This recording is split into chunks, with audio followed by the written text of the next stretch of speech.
paling utama pasti adalah membahagiakan orang tua. Itu hal yang paling utama karena terutama ibu saya ya, karena ayah saya sudah meninggal, jadi saya ingin membahagiakan ibu saya.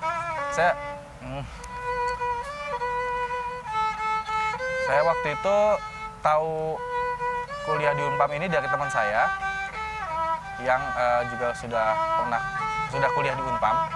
Waktu itu saya bilang kalau saya mau berkuliah.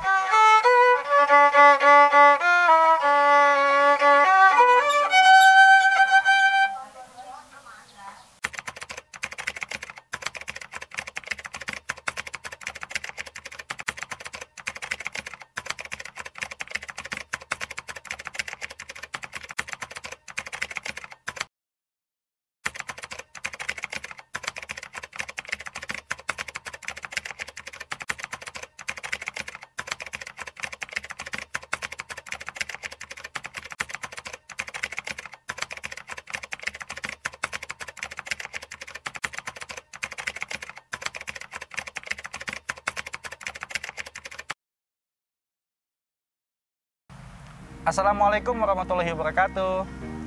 Perkenalkan, nama saya Oki Kurnia. Saya lahir di Jakarta pada tahun 95. Saya adalah anak pertama dari 3 bersaudara dan saya memiliki keterbatasan sebagai seorang tunanetra. Pendidikan saya, SD, saya bersekolah di SLBA Pembina. Dan SMP saya bersekolah di SMP Negeri 226 Jakarta. Lalu SMA saya bersekolah di SMA Negeri 66 Jakarta. Kalau boleh tahu nih Kak Oki, tunanetra kakak ini keturunan atau bukan Kak? Saya tunanetra tidak keturunan, ya, tapi dari lahir tunanetranya. Boleh diceritakan saat masa kecil kakak bagaimana nih? Saat masa kecil saya, seperti anak-anak pada umumnya ya, main sepeda, ya bisa main sepeda dan ya berbaur bersama dengan teman-teman yang bisa melihat. Orang tua saya tidak membatasi saya untuk bergaul gitu ya, jadi saya diberikan kebebasan, bahkan saya disuruh untuk selalu bergabung bersama teman-teman saya.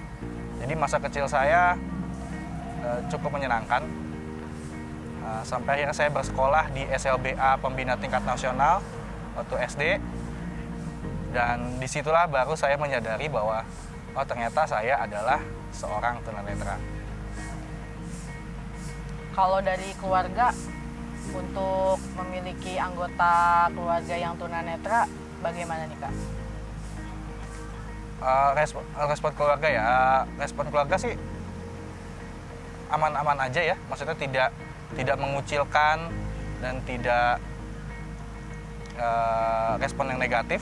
Mereka sangat mendukung dan berusaha memahami saya dengan keadaan saya yang tunanetra, dan berusaha untuk membawa saya bergabung dan bersosialisasi dengan masyarakat lainnya.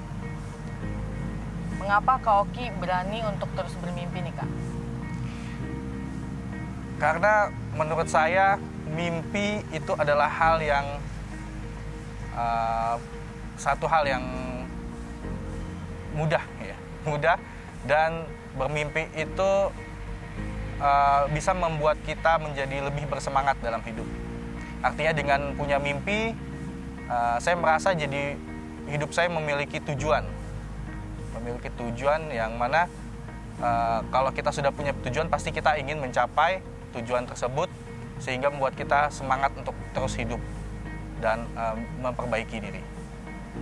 Untuk saat ini, tujuan hidup kakak yang paling ingin kakak capai itu apa Kak? Tujuan yang paling utama pasti adalah membahagiakan orang tua. Itu hal yang paling utama karena terutama ibu saya ya, karena ayah saya sudah meninggal, jadi saya ingin membahagiakan ibu saya. Karena dari kecil ibu saya yang selalu mendukung dan mensupport saya, dan tidak malu atau tidak malu dengan keadaan anaknya yang tunanetra, justru sangat mendukung. Itu sih yang paling utama adalah membahagiakan ibu saya. Dan bagaimana cara membahagiakan ibu saya, pasti ada hal-hal yang seperti misalnya kayak saya harus menjadi orang yang bisa berguna buat masyarakat. Ya, saya juga harus bisa bekerja seperti itu sih. Saya menjadi seorang guru seperti itu. Kalau kakak cerita tadi kan sekolah kakak ini termasuk inklusi ya kak, betul nggak kak? Iya, betul. Nah itu sempat ada masalah nggak sih kak di lingkungan pertemanan dan di lingkungan sekolahnya? Oh, ada. Ketika kita itu berada di berada di dunia yang memang dikatakan dunia luas ya gitu, tidak eksklusif, jadi inklusif, pasti ada orang-orang atau ada tindakan-tindakan yang memang membuat kita menjadi tindakan-tindakan yang membuat kita tidak nyaman seperti itu ya. Banyak, misalnya ketika saya SMP, saya itu di kelas 7 itu ya sering diganggu atau diusilin sama teman-teman yang normal atau yang bisa melihat. Itu misalnya kayak dilemparin tulang dan lain sebagainya gitu. Tapi disitulah saya berusaha untuk bertahan. Saya selalu mengatakan pada diri saya bahwa untuk saat ini mereka jahil karena mereka tidak tahu. Mereka jahil karena mereka tidak merasa saya nyaman dengan mereka atau saya bisa mengikuti mereka. Maka saya harus katakan juga pada diri saya bahwa oke, sekarang mereka jahil, tapi beberapa waktu yang akan datang mereka adalah teman-teman saya. Dan itu terbukti dari yang mereka jahil, suka gangguin, suka ngasih tulang dan lain sebagainya. Akhirnya mereka bisa menjadi teman-teman saya, bahkan membantu saya dalam proses belajar mengajar ya, dalam belajar tentunya dalam belajar di SMP waktu itu. Untuk pertimbangannya nih kak, pertimbangan apa saja sih yang kakak pikirkan sebelum memutuskan untuk berkuliah? Pertimbangan yang saya harus pikirkan untuk memutuskan berkuliah banyak. Yang pertama, saya juga harus mengenali tentang diri saya, tentang saya mau kuliah nih tujuannya untuk apa, seperti itu ya. Terus yang kedua juga kelebihan dan kekurangan saya, kayak saya punya sifat kekurangan itu di mana. Nah, itu yang harus saya berusaha cari solusinya. Ya, ketika saya tahu saya punya kekurangan di sini, saya harus punya solusinya gimana. Dan kalau memang sudah ketemu, saya sudah tahu saya akan tujuannya akan gimana, dan saya sudah tahu bagaimana cara saya untuk mengatasi kekurangan saya gitu ya. Maka itu saya rasa nanti akan lebih mudah. Makanya saya mengambil keputusan untuk kuliah gitu ya. Apakah ada nih kak kendala sebelum berkuliah? Kendala sebelum berkuliah ya lebih ke masalah dana kali. Lebih ke masalah dana sih kalau kendala sebelum berkuliah sih.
Kalau boleh tahu nih Kak, alasan Kakak memilih Universitas Pamulang kenapa Kak?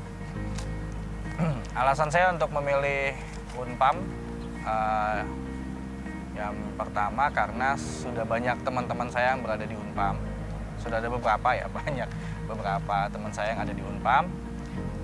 Yang kedua, karena di situ ada jurusan yang saya mau, jurusan pendidikan ekonomi. Setelah itu juga di Unpam juga ada menyediakan untuk kelas karyawan. Dari mana Kakak tahu Universitas Pamulang Kak? Saya waktu itu tahu kuliah di Unpam ini dari teman saya yang juga sudah kuliah di Unpam. Waktu itu saya bilang kalau saya mau berkuliah, saya pengen kuliah di jurusan pendidikan ekonomi, kira-kira di mana. Nah, akhirnya teman saya menyarankan gimana kalau di Unpam aja. Gitu.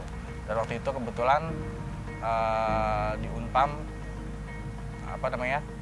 sudah menerima siswa baru ya, mahasiswa baru. Gitu. Jadi saya disarankan untuk mendaftar ke sana. Akhirnya dapat informasi dari teman saya itu. Untuk alasan Kak Oki memilih program studi pendidikan ekonomi, kenapa Kak? Saya sangat suka dengan dunia pendidikan. Ya, satu itu. Yang kedua, saya juga suka ekonomi. Saya suka berbagai macam aktivitas ekonomi ya. Gitu. Dan yang ketiga, ya akhirnya saya juga ingin nanti setelah ini ingin juga bisa mengajar ekonomi kepada kepada para siswa, mengajar di sekolah gitu ya, dan juga ingin sekali mengedukasi mengenai bagaimana itu sedikit-sedikit ya mengedukasi, menyisipkan tentang manajemen keuangan gitu ya, maksudnya bagaimana mengatur keuangan dan harus menabung dan berinvestasi gitu ya, sedikit-sedikit ingin memberikan seperti itu. Menurut Kakak nih, penting banget nggak sih untuk mengetahui tentang dunia ekonomi, terutama bagi tunanetra? Ya, penting sekali. Sebenarnya kalau ditanya penting banget. Karena pengetahuan tentang ekonomi ya. Karena kita kan juga didominasi ya, dalam hidup ini selalu ada ekonomi, transaksi jual beli ya, dan lain sebagainya. Dan itu sangat penting, terutama misalnya dalam dunia kita tuh bagaimana kita mengelola keuangan ya. Jangan sampai karena kita tidak bisa mengelola keuangan, hidup kita menjadi menjadi berantakan gitu ya. Karena di zaman sekarang ini kan serba mengerikan ya. Begitu. Untuk kemudahan apa saja yang Kakak dapatkan menjadi mahasiswa difabel di Universitas Pamulang? Kemudahannya banyak banget yang diberikan oleh Unpam ya untuk kita yang disabilitas. Yang pertama, untuk pendaftaran pertama kan kita lulus dulu dari seleksi di PLD ya. Setelah itu ketika kita sudah lulus, maka pendaftarannya sudah langsung diurus ya. Jadi kita nggak perlu repot-repot lagi, dan ini sangat membantu sekali. Terus juga yang kemudahan berikutnya adalah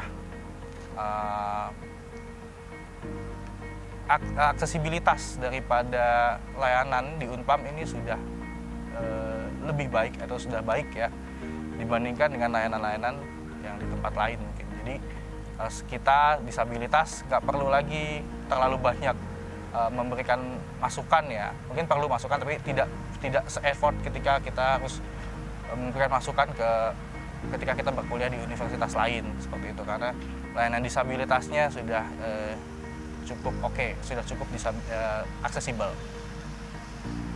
Dari segi fasilitasnya, bagaimana Universitas Pamulang memberikan fasilitasnya bagi mahasiswa difabel, Kak? Fasilitasnya yang pertama oke, terutama yang ini ya, aplikasi ada My Unpam aplikasi ya, itu udah cukup aksesibel sejauh ini. Terus juga di Unpam ini kita disabilitas juga diberikan beasiswa, yaitu kita gratis kuliah dari pertama kali kuliah ya sampai kita selesai, yaitu gratis. Dan ini tentunya sangat luar biasa, dan kita para disabilitas juga sangat berterima kasih sekali dengan Unpam karena kita diberikan fasilitas gratis gitu. Karena untuk sekarang banyak disabilitas tentunya yang pengen kuliah tapi terbentur masalah biaya, dan ya Unpam memberikan kemudahan itu, dan ini yang luar biasa. Dari segi pendidikan nih, seberapa besar peran Universitas Pamulang pada pendidikan Kak Oki saat ini? Peran Universitas Pamulang dalam pendidikan ya pasti sangat berperan ya. Terutama ketika saya sekarang berkuliah berkuliah di jurusan pendidikan ekonomi gitu ya. Nah, itu sangat bermanfaat pastinya untuk pendidikan saya dan untuk saya ke depannya. Dari segi transportasi, Kak Oki menggunakan transportasi apa nih saat berangkat ke kampus? Kalau berangkat ke kampus saya pakai ini ojek online. Jadi kalau pakai angkutan umum makan waktu ya. Jadi saya pakai ojek online untuk saat ini sih. Berarti untuk jarak dari rumah ke kampus sejauh ini tidak ada masalah ya? Tidak ada masalah, cukup terjangkau kok.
Bersamamu yang ku mau, namun kenyataannya tak sejalan.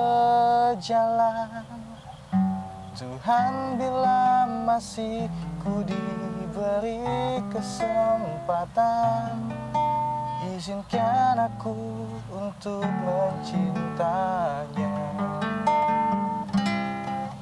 Namun bila waktuku telah habis dengannya, biar cinta hidup sekali ini saja.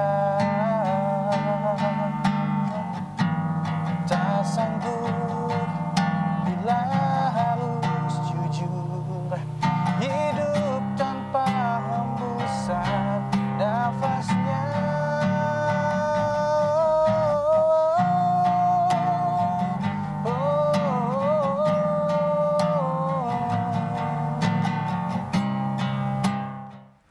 Ya, kegiatan saya sehari-hari, saya adalah seorang instruktur komputer di sebuah yayasan di Jakarta Selatan, Lebak Bulus.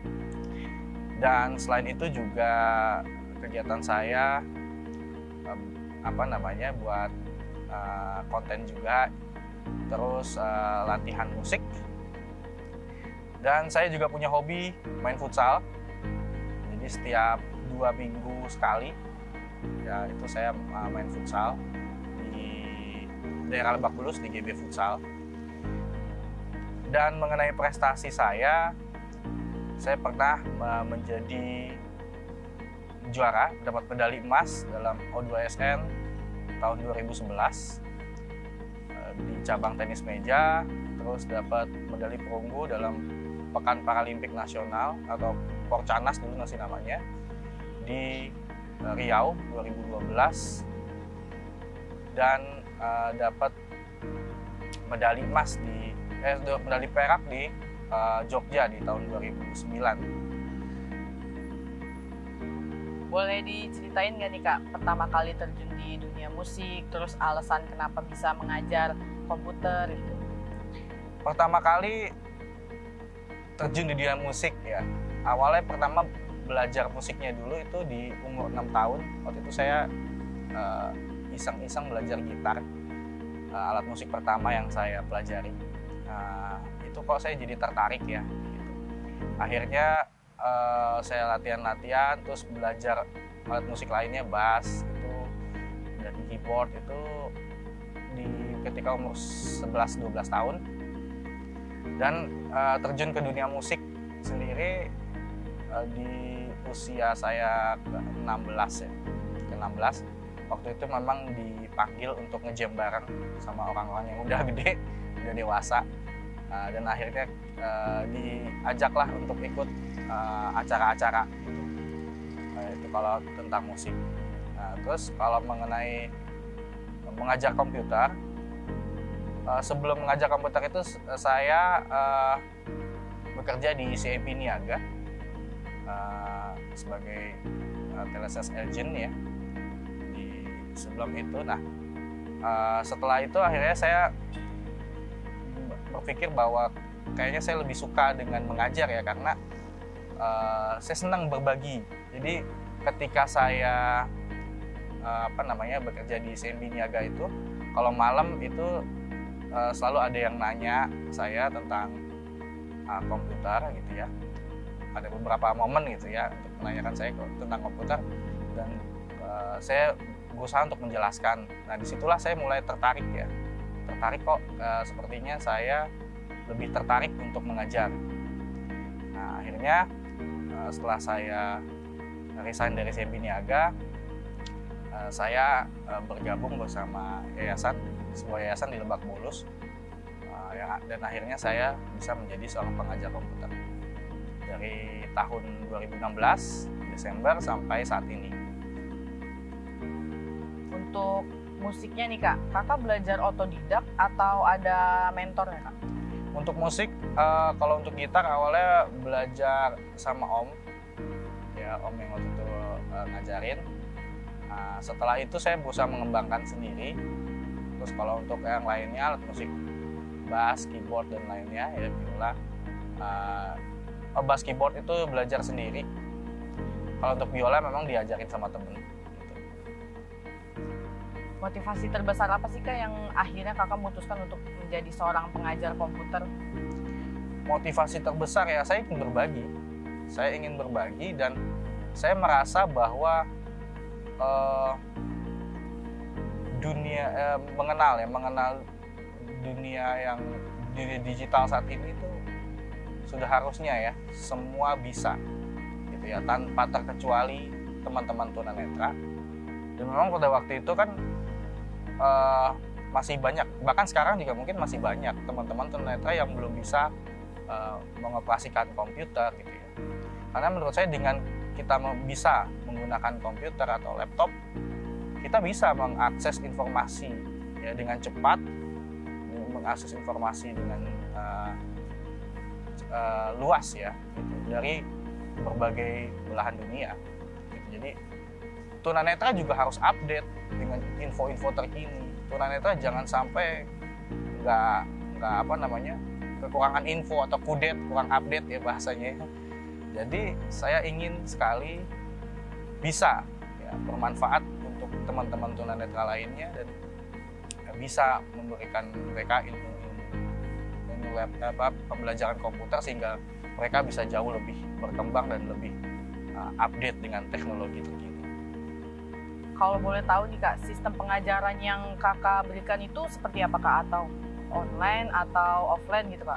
Ya, untuk pertama-tama sih offline ya, pertama-tama offline. Jadi saya mengajarkan dulu yang dari basic, bagaimana teman-teman itu bisa mengetik 10 jari dulu ya, karena itu penting buat teman-teman tunanetra. Karena kalau kita bisa mengetik 10 jari, maka kita bisa cepat ya dalam mengoperasikan komputer gitu ya. Bahkan lebih cepat dari yang menggunakan mouse bisa jadi ya, seperti itu. Dan karena ada pandemi, jadi kita sekarang menggunakan sistem online. Apa yang menjadi tantangan terbesar Kakak saat menjadi seorang pengajar komputer Kak? Tantangan terbesarnya adalah berusaha untuk membuat murid yang kita ajarkan ya, atau orang yang kita ajarkan ini paham dan benar-benar memahami apa yang kita inginkan dan apa yang kita apa yang kita inginkan ya, apa yang kita inginkan dan apa yang kita perintahkan, seperti itu ya, kita ajarkan harus benar paham. Karena gini, disabilitas itu mungkin yang ketika misalnya orang melihat saya itu hanya disabilitas misalnya tunanetra saja gitu ya, tapi ternyata banyak sekali yang mengalami multidisabilitas ya. Jadi tunanetra bisa jadi plus dengan disabilitas lainnya, misalnya seperti hambatan dalam mental gitu ya. Nah, seperti itu bisa juga ada disabilitas lainnya, sehingga itu yang agak menjadi tantangan besar ya. Jadi membuat supaya mereka bisa mengerti juga dan bisa memahami apa yang kita ajarkan. Tadi kan Kak Oki bilang di awal itu Kakak hobi main futsal ya Kak. Kalau boleh tahu siapa yang mengenalkan Kak? Nggak ada yang mengenalkan ya. Saya tuh memang sudah tertarik. Pertama saya tertarik dari sepak bola karena dulu saya itu diajak ayah untuk menyaksikan pertandingan Indonesia lawan Thailand di final 2002, yang mana itu kita kalah 4-2, dan itu dijelaskan bagaimana sih main bola itu gitu ya. Dan ternyata setelah dijelaskan, oh mainnya tuh begini, nah ini peraturannya begini, kok jadi menarik ya, saya jadi tertarik sekali. Nah, saya dari SD saya suka dengan sepak bola, saya suka dengan futsal. Terus SMP, SMA, akhirnya saya menggerakkan teman-teman untuk ayo kita main futsal. Dan saya juga cari-cari informasi tentang apakah ada sepak bola untuk tunanetra di dunia.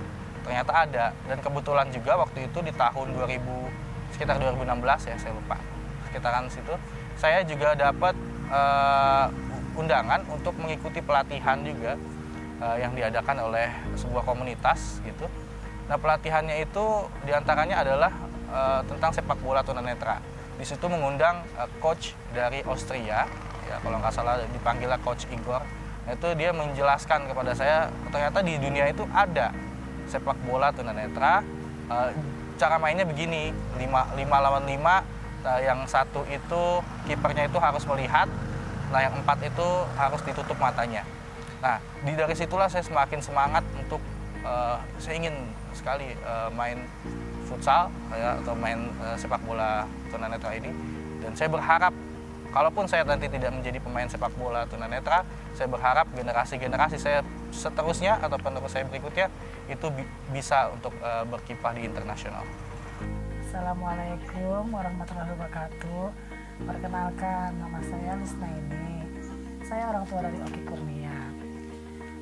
Saya mau menceritakan Oki sedikit ya. Oki itu anaknya yang mandiri. Dia punya semangat yang tinggi dan dia juga mudah bersosialisasi.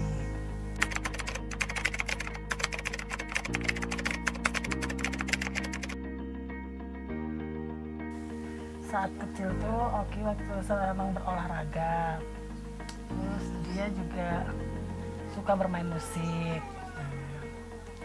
Nah, waktu saat SD saya ingin memasukkan dia ke inklusi karena saya masih ragu, karena di usia seperti itu, masih SD itu takutnya mentalnya belum kuat. Nah, saya memasukkan dia inklusi pas saat SMP. Mungkin untuk anak-anak SMP itu sudah mengerti ya dengan lingkungan, dengan keadaan yang untuk bisa bersosialisasi dengan anak-anak yang inklusi, apa yang berkebutuhan khusus. Oki itu anaknya rajin, dia sering ikut lomba. Terus dia semangatnya tinggi sekali dah untuk ikut-ikut seperti itu. Jadi kadang saya sendiri juga, karena dia orangnya mandiri, jadi suka ini sendiri, mendaftar sendiri, apa sendiri gitu. Jadi kita tahunya sudah mau lomba gitu.